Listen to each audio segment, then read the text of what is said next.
Oke, baik untuk yang di online ya, saya langsung record saja sambil lanjut. Oke, ini peran kepemimpinan. Kemudian, Pak, bila mana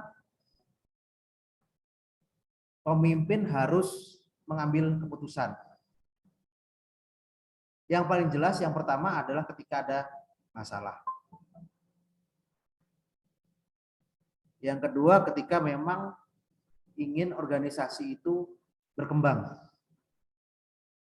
Jadi pimpinan mengambil keputusan yang pertama ketika ada masalah, ya, baik itu masalah di dalam organisasi atau berasal dari luar tetapi berdampak pada organisasi. Yang kedua adalah bagaimana bisa mengembangkan organisasinya.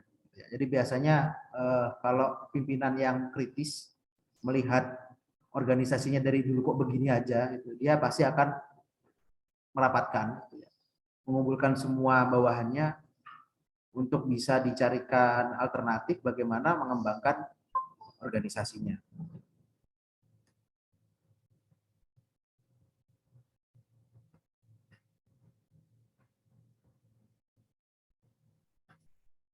Oke. Kemudian ketika dalam melakukan proses memimpin, apa yang harus dilakukan? Yang pertama adalah mempermudah dalam proses pengambilan keputusan. Mempermudah apanya? Mempermudah komunikasinya, mempermudah bawahan memberikan alternatifnya, tidak dengan mematikan mikrofon. Berarti kalau Anda sudah tahu ada pimpinan mematikan mikrofon, Anda tahu kualitasnya kan? Kedua, bawahan akan sangat memperhatikan leader. Kalau mereka dilibatkan secara langsung dalam pembuatan putusan. Kenapa begitu? Karena itu adalah hasil kesepakatan. Kalau hasil kesepakatan, maka otomatis dia akan mengikuti. Oh ya, ini kita sudah sepakati, ya kita ikuti. Jadi secara otomatis karena memang itu hasil kesepakatan bersama, maka hasil itu pasti akan diikuti dengan sepenuh hati. Itu udah otomatis. Kecuali memang dalam forum itu ada sebagian yang tidak setuju. Nah, maka biasanya orang yang tidak setuju ini dia tidak sepenuh hati karena memang tidak sesuai dengan ekspektasi atau keinginan dia. Pimpinan tentu akan mensortir ya usul-usul yang memang tidak sesuai dengan tujuan dari organisasi. Oke, ini yang harus dilakukan oleh pimpinan.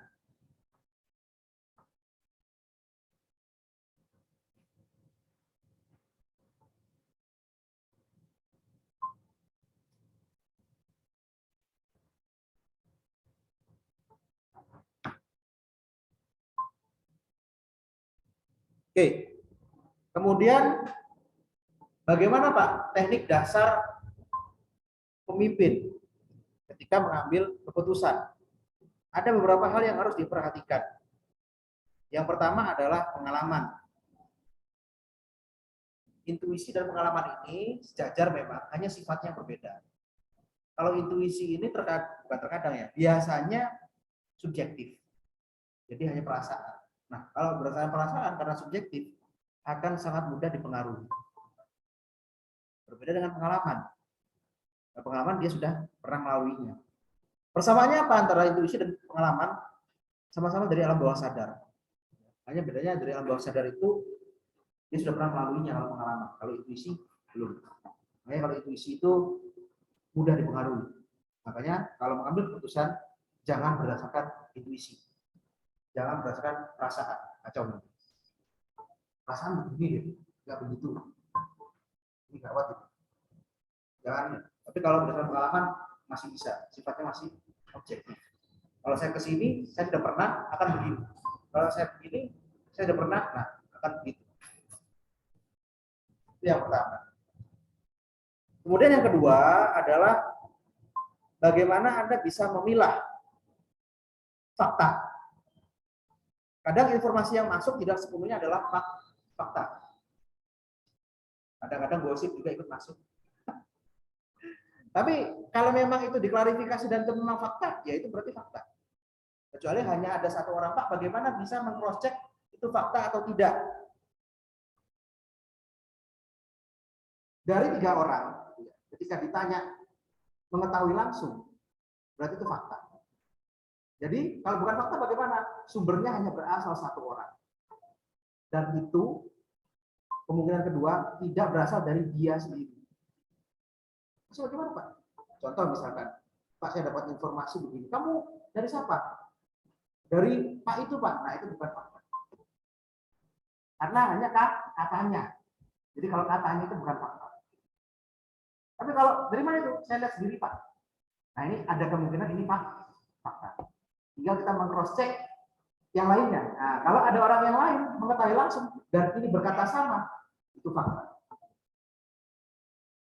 Kalau di dalam dunia persidangan itu makanya ada istilah satu saksi bukan saksi, karena tidak bisa dipertanggungjawabkan.